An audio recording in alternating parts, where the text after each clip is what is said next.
Hello again, and welcome to another product Banggood sent me for review. It hasn't done the best through the post, but fortunately it was okay. It is a tiny little FPV camera. It's literally just about the size of my thumbnail. This is a little PAL camera. It's actually got a microphone on it just here, although that tends to kind of ruin the profile of it. And I think the real use of this is going to be in perhaps these planes where you want to go fast, but you don't want to damage the sort of aerodynamics of it. I think it's sort of the EFX Racer, the Hobby King thing, or the sort of the fun jet type things where you don't want this great big board camera acting like a sort of wind block. So the instructions actually in here shouldn't be believed. I mean, they're a little bit vague because it talks about what model have we got. We don't know because it's not marked on the box. And it does say the power on all of them, just here it says 12 volts. That is not the case. Don't put 12 volts through it. It works on 3.7 to 5 volts. I know this because of the feedback on the website, someone having melted it, putting 11 volts through it. So the fact it works at 5 volts is really good, because I'm going to run this off an Emotion RC VTX. Now, I haven't got a nice little plane to put this on, so this is actually going on my 450 quad, which looks a little bit tiny for what it is, but it's something I'm just pulling apart at the moment, so that's going to fit on right, and I'm hoping perhaps I can sort out with this perhaps the most cheapest tilt mechanism in the world. But let's go and start cutting this cable up and I can do things with it. One 9-gram servo and one miniature camera equals a very cheap, effective tilt. Easy. Let's get fly this thing. I used to have a NASA flight control on this quad, but I got a new frame and decided to move the NASA over. So on this one I decided to have a go at the APM toolkit and have a play with that.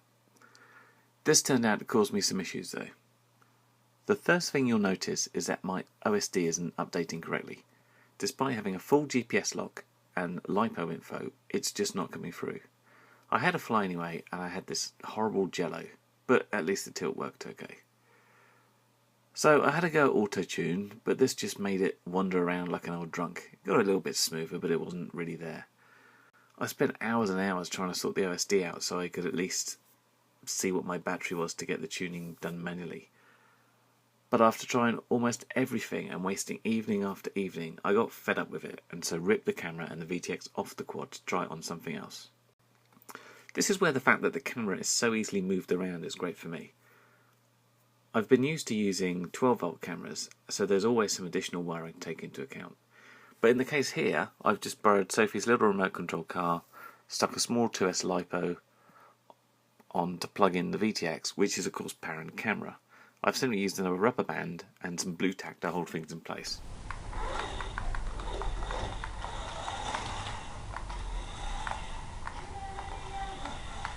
Well, it worked fine and it was great for visiting the cat. But this is just a little toy and it literally went out of range after just a few meters. So I moved the setup to my larger 1/10 Tamiya Madball car, which must be about 15 years old now.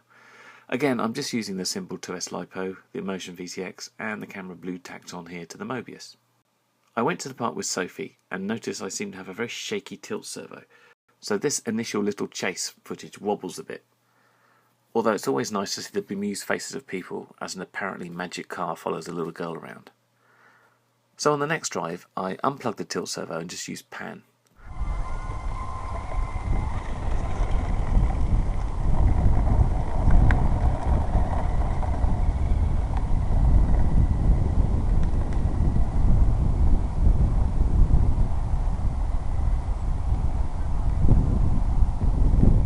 I was pretty happy with this footage. It's not a smooth drive, so there's a bumpiness on the footage, but there's no real jello.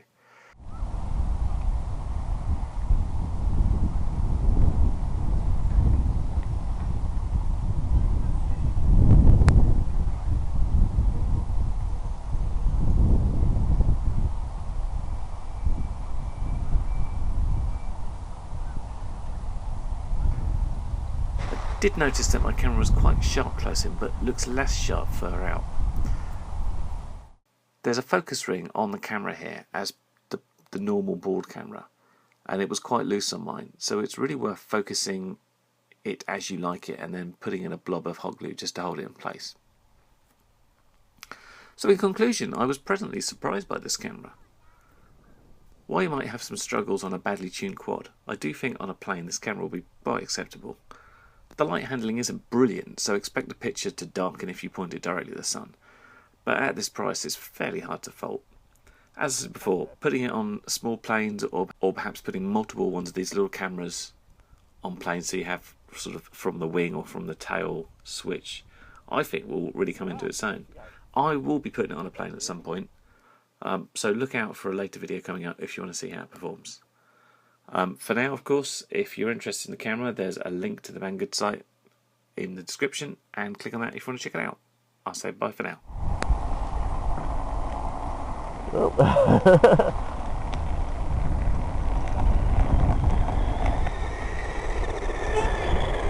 Oh.